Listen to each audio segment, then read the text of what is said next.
In 2014, when I published my popular article and video, Dinosaurs Never Existed, it was very difficult to find any good information on the subject. But two sources I found and referenced were David Wozney's article, Dinosaurs, Science or Science Fiction, and Robin Kofid's article, The Dinosaurs Never Existed. Now, in 2022, it is no easier to find good information on this subject. And even those two sources have been all but scrubbed from the internet.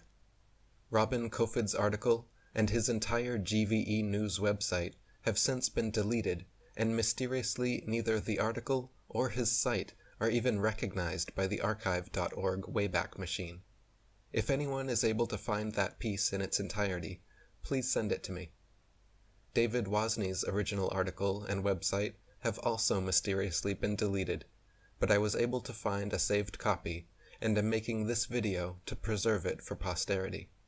If anyone watching this has not already seen my documentary, Evolution and Dinosaurs Debunked, please stop this video and watch that one first. Link in the description box below. When children go to a dinosaur museum, are the displays they see displays of science or displays of art and science fiction? Are we being deceived and brainwashed at an early age into believing a dinosaur myth? Deep, probing questions need to be asked of the entire dinosaur business. This video will discuss the possibility that there may have been an ongoing effort since the earliest dinosaur discoveries to plant, mix, and match bones of various animals, such as crocodiles, alligators, iguanas, giraffes, elephants, cattle, kangaroos, ostriches, emus, dolphins, whales, rhinoceroses, etc., to construct and create a new man-made concept, prehistoric animal called the dinosaur. This video does not claim that dinosaurs never existed, or that scientists just made up dinosaurs. Note the use of the words possible, possibly, possibility, may, and could. There is an important difference between claiming something is true and claiming something is possible. Where bones from existing animals are not satisfactory for deception purposes, plaster substitutes may be manufactured and used.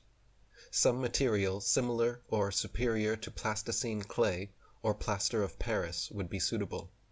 Molds may also be employed. A 144-page book titled Make Your Own Dinosaur Out of Chicken Bones provides step-by-step instructions complete with detailed drawings and diagrams. What would be the motivation for such a deceptive endeavor? Obvious motivations include trying to prove evolution, trying to disprove or cast doubt on the Bible and the existence of God, and trying to disprove the young Earth theory. Yes, there are major political and religious ramifications. The dinosaur concept could imply that if God exists, he may have tinkered with his idea of dinosaurs for a while, then perhaps discarded or became tired of this creation, and then went on to create man. The presented dinosaur historical timeline could suggest an imperfect God who came up with the idea of man as an afterthought, thus demoting the biblical idea that God created man in his own image. Dinosaurs are not mentioned in the Hebrew Bible. Highly rewarding financial and economic benefits to museums, educational and research organizations, university departments of paleontology, discoverers and owners of dinosaur bones, and the book, television, movie and media industries may cause sufficient motivation for ridiculing of open questioning and for suppression of honest investigation. The book Early Dinosaur Discoveries in North America provides revealing information about the first discoveries. Quote, "The class Dinosauria was originally defined by Sir Richard Owen in 1842. In a 2-hour speech that reportedly held the audience captivated. The original dinosaurs of this new group were Megalosaurus, Iguanodon, and Haliosaurus. However, each of these animals was known only from fragmentary specimens. It wasn't until the discoveries of dinosaurs in North America in the mid-19th century that people began to get a clearer picture of what dinosaurs looked like. It is generally accepted that the first discovery of dinosaur remains in North America was made in 1854 by Ferdinand Vanderveer Hayden during his exploration of the upper Missouri River. Near the confluence of the Judith and Missouri rivers, Hayden's party recovered a small collection of isolated teeth which were later described by the Philadelphia paleontologist Joseph Leidy in 1856 in the Proceedings of the Academy of Natural Sciences of Philadelphia. So, dinosaurs were described in 1842 before the discoveries in 1854 that were required to give a clear picture of what dinosaurs looked like. Were discoveries made or constructed to fit the descriptions? Continuing on, quote, dinosaur skeletons were found for the first time in abundance in the Garden Park area of Colorado and at Como Bluff, Wyoming, in the late 1870s. These specimens initiated the first great dinosaur rush in North America, driven largely by the efforts of a Philadelphia paleontologist, Edward Drinker Cope, and Othniel Marsh, a paleontologist from Yale University. These two men started as friends but became bitter rivals in a feud of legendary proportions. The stories surrounding these two include tales of armed field parties, spies, and intercepting shipments of fossils intended for the other. Why were fossils being shipped to the discoverers, and from whom? Are Cope and Marsh credited with discoveries that were not their own personal discoveries? If so, exactly who were really the discoverers, and how trustworthy are they? Wayne Grady explains in his book The Dinosaur Project, quote, from Cope, Sternberg had learned cutthroat bone hunting. Cope and his arch-rival, Othniel Charles Marsh, professor of paleontology at Yale University, had been engaged in what have been called the Bone Wars throughout the 1870s and 1880s. It was a fierce scientific rivalry that entailed some of the most underhanded shenanigans in the history of science. But it also amassed stupendous collections of fossils. The second great dinosaur rush took place in the Badlands of the Red Deer River in southern Alberta. Dinosaur remains had been known from this region as early as 1884, but it wasn't until 1910 that this region became an active collecting area. It was here that the second great collecting rivalry took place between Barnum Brown of the American Museum of Natural History in New York and C.H. Sternberg of the Geological Survey of Canada. Why should various claims of people who engaged in, quote, some of the most underhanded shenanigans in the history of science be believed? Why were there no discoveries by Native Americans in all the years previous when they roamed the American continents? There is no belief of dinosaurs in the Native American religion or tradition. For that matter, why were there no discoveries prior to the 19th century in any part of the world? According to the World Book Encyclopedia, quote, before the 1800s, no one ever knew that dinosaurs ever existed. During the late 1800s and early 1900s, large deposits of dinosaur remains were discovered in western North America, Europe, Asia, and Africa. Dinosaur deposits also lie in Belgium, Mongolia, Tanzania, West Germany, and many other parts of the world. Why has man suddenly made all these discoveries?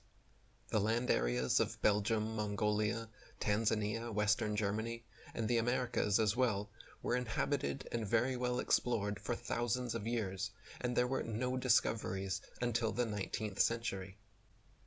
At Dinosauria Fossil Record, we learn that, quote, the late 1800s were the golden age of dinosaur paleontology, when many animals that you might be familiar with were discovered and named.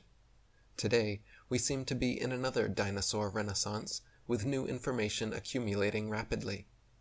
At The Meaning of the Hadrosaurus Find, Proof that Dinosaurs Were Real, we learn that people were allegedly becoming enlightened by the new discoveries.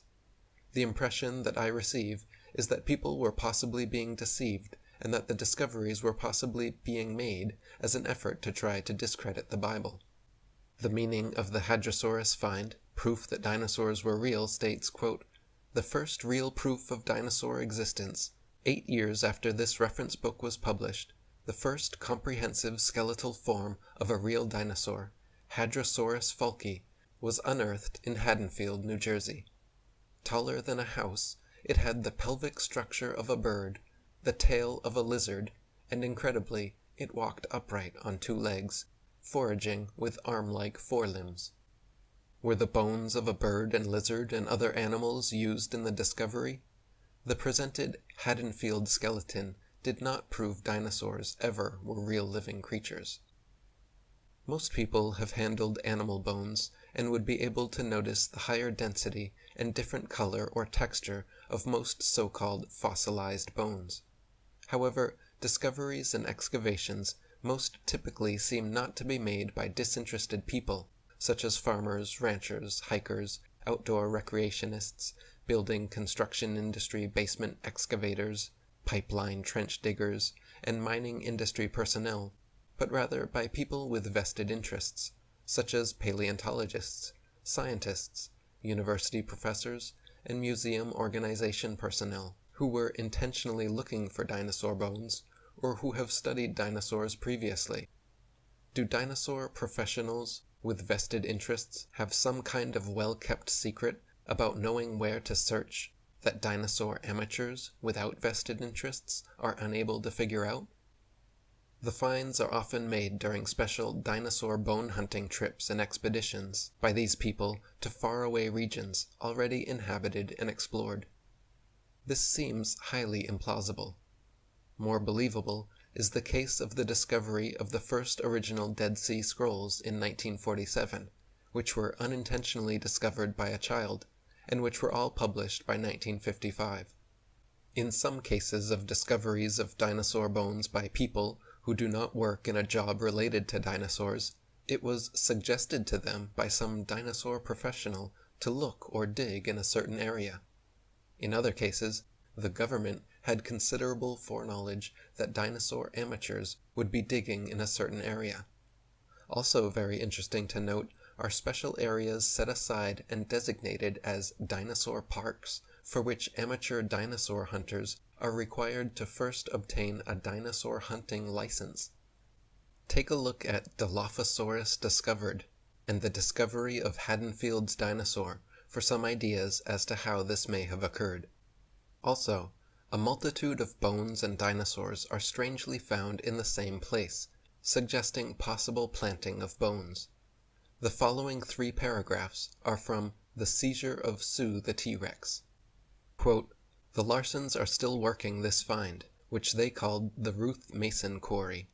The find contained the remains of at least 2,000 beasts. There is only speculation as to the reasons so many bones were in one place. The river system could have transported the bones a few at a time to a sandy coast at the edge of a receding Cretaceous sea, or a great storm could have trapped and drowned a herd on a spit of land. A preponderance of the fossils were of Emontosaurus annectans, a duck-billed dinosaur which migrated in flocks. Various carnivores' teeth, including that of T-Rex, were also found at the site, which could simply mean that these beasts were scavenging the remains. We are only guessing," said Pete. In July 1990, Maurice Williams, who had a ranch nearby, came by the quarry. He was fascinated by the work and offered to let the paleontologists search for fossils on his land. Pete told him he appreciated the offer and would do so at the earliest opportunity. On the morning of August 12th, the team suffered a flat tire. Their spare was low and the pump was broken. Most of the crew decided to take the tires to Faith in another vehicle for repair. Susan Hendrickson, a Seattle archaeologist and amateur paleontologist who was working with BHIGR that summer, decided to take a hike through Williams's land instead. She returned to the quarry several hours later, finding the team back at work with 3 pieces of vertebrae. Pete thought immediately, Tyrannosaurus. The team saddled up and drove to the site she'd discovered, a 60-foot sandstone cliff jutting out of the prairie. At about eye level, a huge femur, thigh bone, protruded, along with several other bones. Pete immediately sought out Williams, who said, "I've ridden by that place 100 times, never saw a thing." It is unusually coincidental that a commercial fossil collecting firm would be the organization to make the dinosaur find. Why was rancher Williams unable to find Sue after all his years of ranching? Don't you find this unusual? The article "T-Rex Bones on Sale for a Cool $12 Million" indicates that the business of being a commercial fossil collecting firm is potentially very lucrative. People who work for museums often seem to be the ones associated with the really prolific finds. A discovery in a remote area of Argentina is described, quote, "In November 1997, Dr. Luis Chiappe and Dr. Lowell Dingus went to Patagonia with an expedition team and discovered a nesting site that contained thousands of dinosaur eggs, including fossilized embryos and fossilized skin. The concentration of eggs was so intense and rich that in an area of roughly 100 yards by 200 yards, we counted about 195 clusters of eggs." Compton's Encyclopedia lists some prominent paleontologists and their prolific discoveries. Florentino Ameghino, 1854 to 1911, Argentinian paleontologist who described 6,000 fossil species excavated by his brother, Carlos, in Argentina, thereby establishing Argentina's reputation as a fossil-rich area. Briefly, head of paleontology at La Plata Museum, where much of his collection is displayed. Earl Douglas, 1862 to 1931, United States dinosaur hunter who, in Utah in 1909, found the fossil-rich beds now forming Dinosaur National Monument. Over his entire career, sent 350 tons of excavated dinosaur bones to the Carnegie Museum of Natural History, Pittsburgh. Finds of huge quantities of fossilized bones in one area, or by one or few people, goes against the laws of natural probability and suggests a possible concentrated planting effort. Floods, volcanic eruptions, and landslides scatter bones far and wide. Dinosaurs in herds or grouped together would not have all died at the same place unless there was some kind of extremely rare and unusual event, such as a sudden mass extinction. The number of dinosaurs that would have been in herds or grouped together at the time of some kind of sudden mass extinction event would have been very tiny relative to all the dinosaurs that are alleged to have ever lived. Dinosaurs, quote, "were the dominant terrestrial vertebrates for over 160 million years, according to Wikipedia, and the lifespans of individual dinosaurs are estimated to have been about 75 to 300 years, according to the book Walking with Dinosaurs. The number of dinosaur fossils extracted from the Cleveland Lloyd Dinosaur Quarry are listed in detail. More than 30 complete skeletons, 12,000 individual bones, and several dinosaur eggs have come from this prolific fossil bed. Over the years, bones have been taken from the quarry representing at least 70 different animals and 14 species. Cast and original skeletons assembled from these bones are on display in over 60 museums worldwide. About 147 million years ago, this area was a shallow freshwater lake with a muddy bottom. Plant-eating dinosaurs and the meat-eaters who preyed upon them occasionally became trapped in the mud. As the years passed, the skeletons of these animals accumulated until the site became a complex mix of bones. After the lake bottom dried up, it was covered with volcanic ash, and rivers and shallow seas deposited thick layers of sand and mud on top. Meanwhile, the bones fossilized. Millions of years later, water and wind eroded the layers to produce the topography seen today. The bones are now close enough to the surface to be recovered by scientific excavations. I have difficulty believing that so many clumsy dinosaurs became stuck in mud, and that circumstances are just so that all these bones are now on or near the surface of the earth. Why do we have so many dinosaur fossils, but few or none of the fossilized bones of many extant animals, such as the bison that roamed North America? Let's take a look at a description of how dinosaur bones are transported and prepared in the article Fossil Excavations, a Fossil Trail from Excavation to Exhibit. Quote, "We now commonly use strips of burlap soaked in plaster to jacket over our finds. After applying a tissue separator to keep the plaster from direct contact with the surface of the bone, the soaked burlap strips are laid onto our pedestaled fossil until they cover it in a half shell.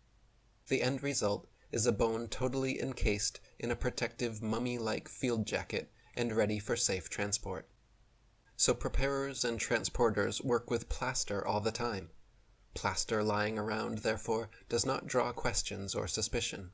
Quote, through mold making and casting, we can totally fabricate limbs, ribs, vertebrae, etc. for the missing pieces of an articulated skeletal mount. Plaster, fiberglass, and epoxies are often and commonly used. In reconstruction work on single bones, small to large cracks can be filled in with mache or plaster mixed with dextrin, a starch that imparts an adhesive quality and extra hardness to regular molding plaster. We've also had success using epoxy putties. Large missing fragments can be sculpted directly in place with these same materials. Even fossils that are difficult, nigh near impossible to collect in the field are harder still to prepare in the lab. Specimens that take from a day to a week to remove from their beds of stone can require months or even years to clean, consolidate, repair, and reconstruct for study or display. This is an art and skill of the preparator, a term that appears to have first been used in North America. What exactly is taking months or years? Is the public being given altered versions of bones? What exactly is going on? Is this science or art and science fiction? Is the public being deceived? In The Changing Shape of Hadrosaurus folki, we learn of an iguana skull being substituted for the skull of a dinosaur on display. Was the public told at the time? What are we not being told today? The original reconstruction of Hadrosaurus folki featured a creature in a kangaroo stance, an animal that used its tail as a third leg. At the same time, while the excavated fossil was nearly complete, it lacked a skull. Because parts of its skeleton resembled those of an iguana, the skull of a modern iguana was used as a model for the skull created for the original display in 1868. That sculpted skull is currently still on display at the Academy of Natural Sciences in Philadelphia as a historical curiosity. In a museum reconstruction of some supposed past living creature, bones or fossilized bones from different types of creatures should never have to be knowingly mixed together in some public display of the reconstruction. Bones from modern animals should not be sculpted by someone and used in the museum reconstruction of some purported ancient creature. From elementary school curriculum, we learn that in elementary schools, they're teaching students how to make their own fossils and what paleontologists do. Do paleontologists make their own fossils too? The possibility exists that key dinosaur bones on display have been artificially modified through sculpture and carving. Bone sculpture is not an unknown human activity. Many cultures participate in creating man-made objects out of existing bones, totally unrecognizable from the original shape. Is the dinosaur industry a customer of this sort of business? Is it possible that dinosaur skeleton replicas are secretly assembled or manufactured in private buildings out of public view, with bones artificially constructed or used from a number of different modern-day animals? Why bother having any authentic original fossils at all if alleged replicas can please the public? Many displays and drawings of dinosaurs appear to be an absurdity, showing a two-legged animal that would be totally off balance, with the weight of the head and abdomen much greater than the weight of the tail, which is supposed to act as a counterbalance. Is the dinosaur industry a case of science trying to meet public desires or expectations? The movie Jurassic Park is an example of showing dinosaurs much larger than any current displays in museums. After the movie came out, it is interesting to note that many articles were written asking, "Is this possible?" I recall a report of dinosaur DNA being discovered preserved in amber, which later turned out to be false. At a description of Mill Canyon Dinosaur Trail, we learn of dinosaur tracks being given credibility. Do you not find it rather difficult to believe that erosion and weathering would not destroy prints that are allegedly millions of years old? Archaeopteryx, the ever-popular transitional form, is no real fossil evidence for evolution. But Sir Fred Hoyle, the prominent British scientist, in his book Archaeopteryx, the Primordial Bird, A Case of Fossil Forgery, says that someone took a small fossil, put cement on it, and pressed a modern feather into the cement to create a forgery. The person then sold it to the British Museum for 36,000 gold marks, a hefty sum in 1861. The original living material and the material that is used to produce its fossil are often two different things, and thus the ages of both are different as well. Most alleged ancient fossils are found near the surface of Earth, and are dated by the age of the rocks near where they are found. If a modern-day animal was to die and its remains found in the same location, would it be dated the same age of the alleged ancient fossil?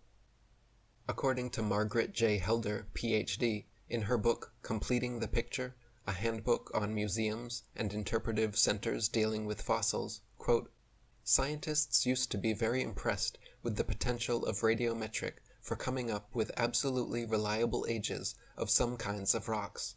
They do not feel that way anymore. Having had to deal with numerous calculated dates which are too young or too old compared with what they expected, scientists now admit that the process has many more uncertainties than they ever would have supposed in the early years. The public knows almost nothing about uncertainties in the dating of rocks. The impression that most people have received is that many rocks on Earth are extremely old, and that the technology exists to make accurate measurements of these ages. Scientists have become more and more aware, however, that the measurements which the machines make may tell us nothing about the actual age of the rock." Margaret J. Helder continues to explain, "Under what circumstances did whole organisms remain intact long enough to be fossilized? In most cases, it seems, these victims were rapidly buried in great loads of sediment, which quickly hardened into rock. Not only did these situations require catastrophic burial, but also the sediment involved had to be very fine-grained in order for such exquisite preservation of detail to come about. Geologists generally interpret silt beds as the result of fine particles settling gradually out of still water. If that had happened in these instances, the corpses would have decayed long before burial and lithification, turning to rock, could occur. The replacement process is supposed to involve calcium phosphate or calcium hydroxylapatite in skeletal material being replaced, atom by silica, calcite, pyrite, dolomite, etc., over a long period of time. This goes against the natural law of increasing disorder. How are all these dead atoms intelligent enough to know what to do and where to go to produce the finished fossil? Another alleged mode of preservation is permineralization, whereby porous bone structures are supposed to become more dense by the deposition of mineral matter by groundwater. The more porous the bone, the more susceptible it is to destruction. In Speed and Conditions of Fossilization, we learn that, quote, "Secondary mineralization, remineralization, leaching of bone mineral, and biologically induced mineralization begin very rapidly after the bone is exposed to the environment. If the bone is not buried or underwater within 1 to 2 years of defleshing, it will literally become dust in the wind. The bone fragments may persist for several more years, but they are unrecognizable as to species. What percentage of land animals' bodies die near water and then fall into that water? Hypersaline environments, in which carbonates are precipitating, favor bone remineralization and secondary mineralization. Saline environments are also good, but there the processes are slower. Are not dinosaurs supposed to have lived in a relatively non-saline freshwater environment? Inducing mineralization under ideal laboratory conditions is one matter, but completely different than real-world natural processes that tend to dissolve, not precipitate, bone mineral. Once the internal part of a decaying bone fills up with saline water from a sea, I am unaware of any reason why it should be a preferred location for mineral precipitation compared to the rest of the sea bottom. Fossilization is also discussed in Evolution versus Creation, where we learn that, quote, there are no fossils being formed today on a large scale like they did many years ago. When a fish dies, it doesn't sink to the bottom of the ocean and become a fossil. It merely decays and is eaten by other fish or animals. Even today, there is hardly a trace of the millions of buffalo that once existed, but were slaughtered all over the plains just a couple of generations ago. Some herds were big enough to cover a whole state. The book Dinosaurs and the Expanding Earth discovers the paradox between the dinosaur's size and lifestyle. Quote, the dinosaur's large size has presented paleontologists with an interesting paradox. Calculations of the structural dynamic stresses within the bones of the largest dinosaurs indicate that they were too large to move fast without injuring themselves. Contrary to this view is the fact that detailed biomechanical reconstructions indicate that they were agile, active creatures. Depending on the arguments used, a particular dinosaur can be reconstructed in two ways, slow and lumbering, or fast and agile, with both sides of the argument appearing equally valid. Dinosaurs and the Expanding Earth also discusses the structural dynamics of dinosaurs. Quote, one method of finding out more about dinosaurs is to study their structural dynamics.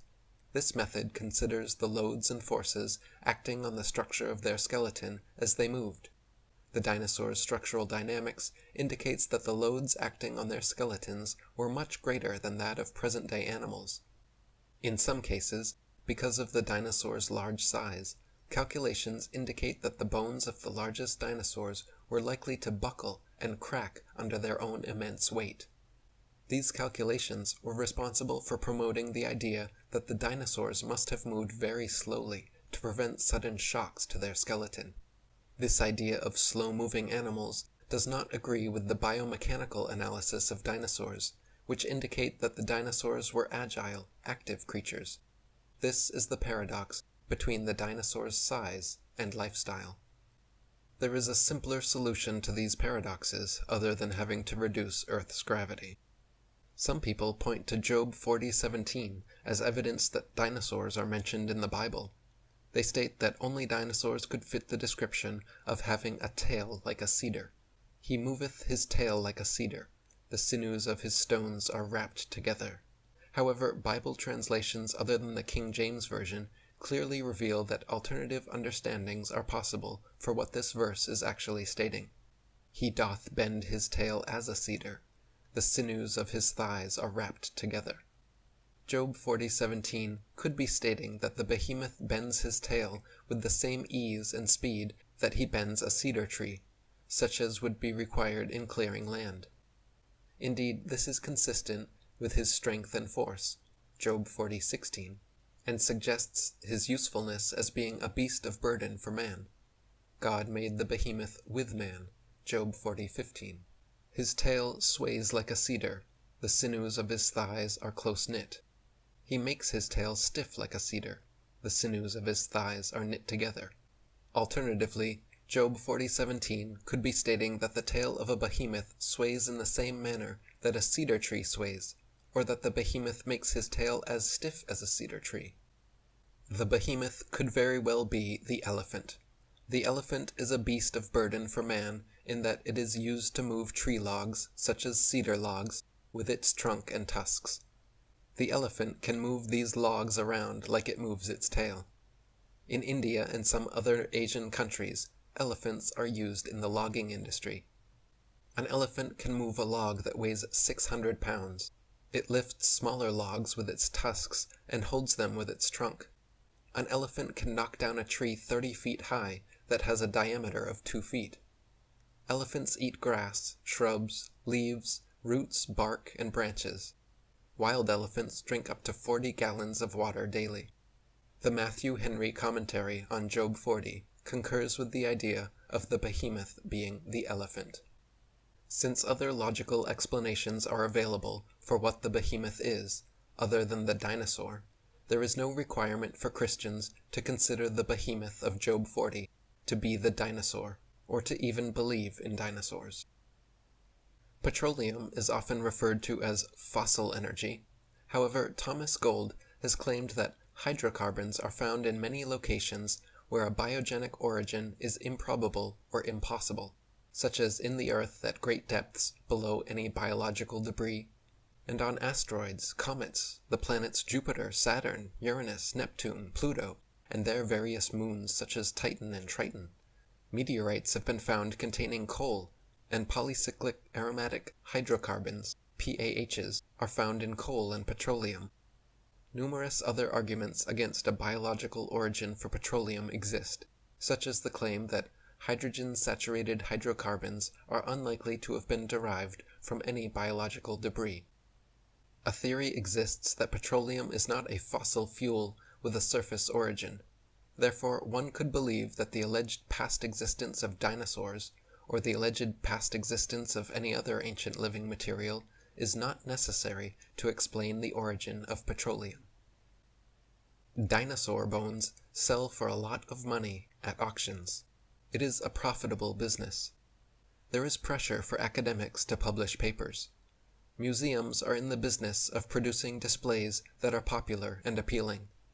Movie producers and the media need to produce material to sell to stay in business. The mainstream media loves to hype alleged dinosaur finds.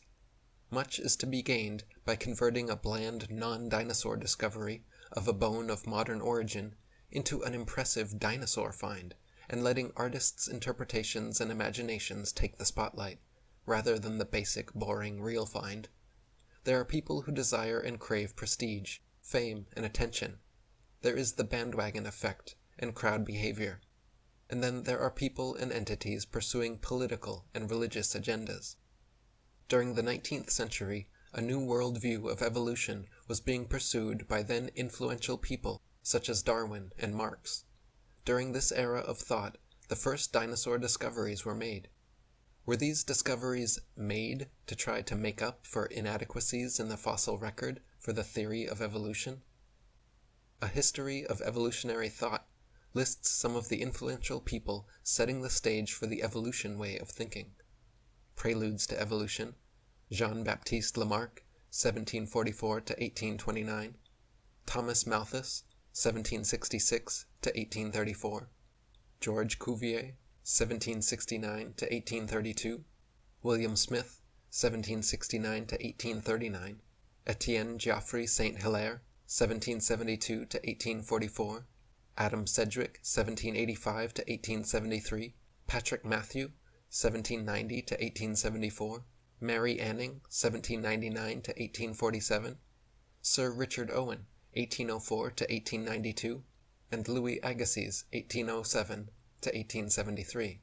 Natural selection. Alfred Russel Wallace, 1823 to 1913, Thomas Henry Huxley, 1824 to 1895, Ernest Haeckel, 1834 to 1919, Edward Drinker Cope, 1840 to 1879, and Henry Fairfield Osborn, 1857 to 1935. The pro-evolutionary bias is evident with this organization promoting dinosaur discoveries. The majority of governments in the world today operate on some basis of government that uses a political philosophy other than that found in Romans 13:1, Colossians 1:16 and 17, and 1 Timothy 1:17. As one example, the quote, "Government of the United States of America" is not in any sense founded on the Christian religion. According to Article 11 of the Treaty of Peace and Friendship, signed at Tripoli on November 4, 1796, and passed by the United States Congress, Article 6, Clause 2 of the USA Constitution states, "This Constitution and the laws of the United States, which shall be made in pursuance thereof, and all treaties made, or which shall be made, under the authority of the United States, shall be the supreme law of the land." State funding of organizations that promote the dinosaur concept could be considered strategic psychological warfare against a state that uses a Christian doctrinal basis for government, since the Christian Bible comes complete with the account of God's creation in the book of Genesis and the genealogy of Jesus. State-funded organizations claim that dinosaurs went extinct some 64 to 66 million years ago, while Christians claim that the Bible says the world is about 6,000 years old. According to Tom Demir, San Diego Natural History Museum, quote, "Fossils are the remains and/or traces of prehistoric life. The critical factor is age. Fossils have to be older than 10,000 years, the generally accepted temporal boundary marking the end of the last Pleistocene glacial event." As mentioned earlier, motivations for the possible invention of the dinosaur include trying to prove evolution, trying to disprove or cast doubt on the Bible and the existence of God, and trying to disprove the young Earth theory. The following issues raise red flags as to the integrity of the dinosaur industry and cast doubts as to whether dinosaurs ever existed. 1. Dinosaur fossilized bone discoveries having occurred only within the last 2 centuries and in huge, unusual, concentrated quantities going against the laws of nature and probability. 2. Dinosaur discoverers generally and most typically not being disinterested parties without a vested interest. 3. The nature of public display preparation calling into question the integrity and source of fossils, and allowing for the possibility of tampering and bone substitution, and the possibility of fraudulent activities on a systemic basis. 4. Existing artistic drawings and public exhibits showing off-balance and awkward postures that basic physics would rule out as being possible. 5. Very low odds of all these dinosaur bones being fossilized, but relatively few bones of other animals. 6. Implications of dinosaur discoveries to the theory of evolution and the belief that man was created in God's image, suggesting possible hidden and subtle political or religious agendas served on a naive and unsuspecting public. And 7. A lack of funding for organizations and people questioning or being skeptical of each and every discovery and public display. The possibility exists that living dinosaurs never existed. Mark 9:23 says, "Jesus said unto him, If thou canst believe, all things are possible to him that believeth." The dinosaur industry should be investigated, and questions need to be asked. I am unaware of any evidence or reason for absolutely believing dinosaurs ever were alive on Earth. The possibility exists that the concept of prehistoric living dinosaurs has been a fabrication of 19th and 20th century people, possibly pursuing an evolutionary and anti-Bible and anti-Christian agenda. The past existence of living dinosaurs has not yet been proven. Questioning what is being told instead is a better choice rather than blindly believing the dinosaur story. Issues should be carefully considered for the sake of good science. Timothy 6:20 says, "O Timothy, keep that which is committed to thy trust, avoiding profane and vain babblings, and oppositions of science falsely so called." The choice between believing the word of man, the evolutionists, or the word of God, the Bible, is a matter of faith.